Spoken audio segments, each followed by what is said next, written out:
One of the most frustrating things about being a drummer is that most of us have a dominant hand and a weaker hand, and we have to try and make them as equal as we possibly can.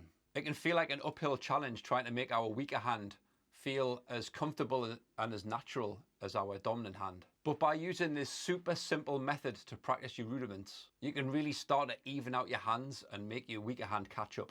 It's really easy to shy away from practicing on your weaker hand.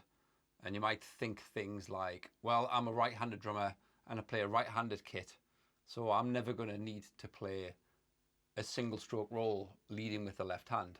That might be true, but it's also true that by developing your left hand lead, you're also improving a right hand lead at the same time.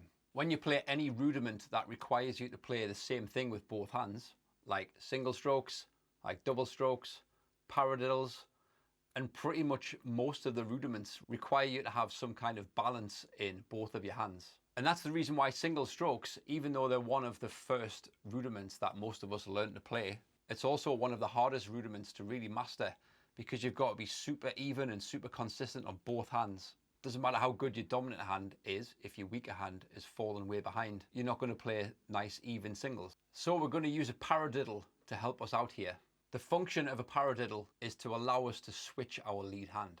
So if we throw in half a paradiddle at the end of our sequence of single strokes, right, left, right, right, we can switch our lead hand and start playing our single strokes, starting with the left without stopping at all. And the same when you get to the end of the left hand sequence, play a left, right, left, left, and you can continue back onto your right hand lead, and you can flip between playing right lead single strokes and left lead single strokes without stopping. Keep in mind that you're going to want to keep the tempo suited to your weaker side. So don't start off with a tempo that suits your right hand lead when you know you can do that quicker than your left. Bring the tempo down to match where your left lead feels comfortable first.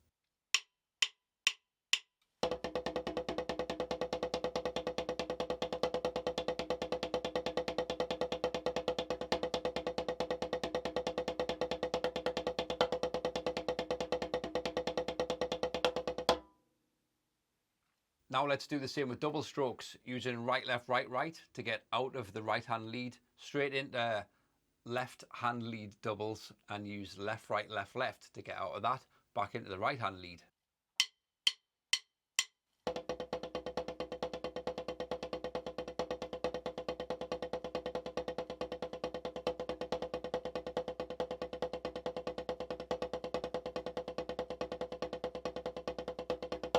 So what if you want to practice your paradiddles in this way? Obviously paradiddles switch lead hand on every beat anyway, but if you want to start a sequence as a left lead, then just do the opposite idea. Use single strokes or double strokes for the last 4 notes to flip onto the opposite lead hand.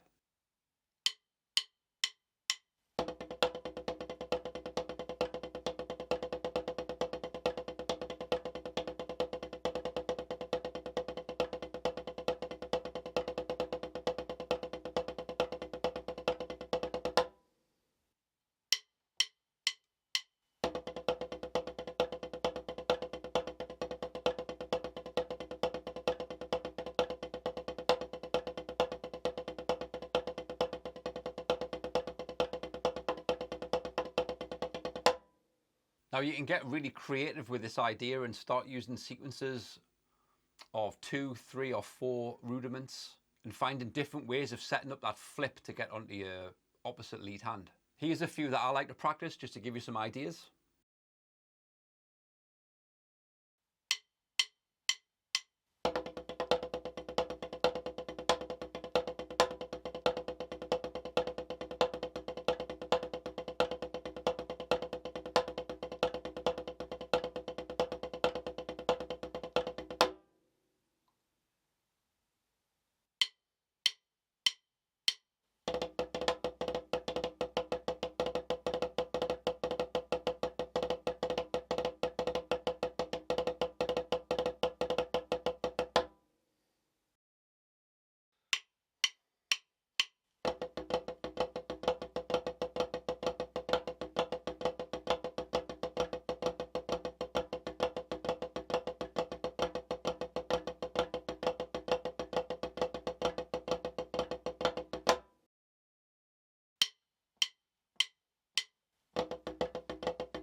Now, I can honestly say that my own playing improved so much more when I started doing this, just because I was getting way more practice in on my weaker side. As I mentioned before, doing more work on reversed stick-ins and letting your weaker hand lead really does start to show in your playing, even if you do tend to just lead on your dominant side most of the time. So don't neglect it and don't think that it doesn't matter. You're also expanding your own vocabulary on the drums if you can use any rudiments that you can play leading with your right hand. If you can do them leading with your left, you've got twice as many things to play. I hope you enjoyed this video. If you did, please give it a like and subscribe to the channel, and I'll see you in the next one.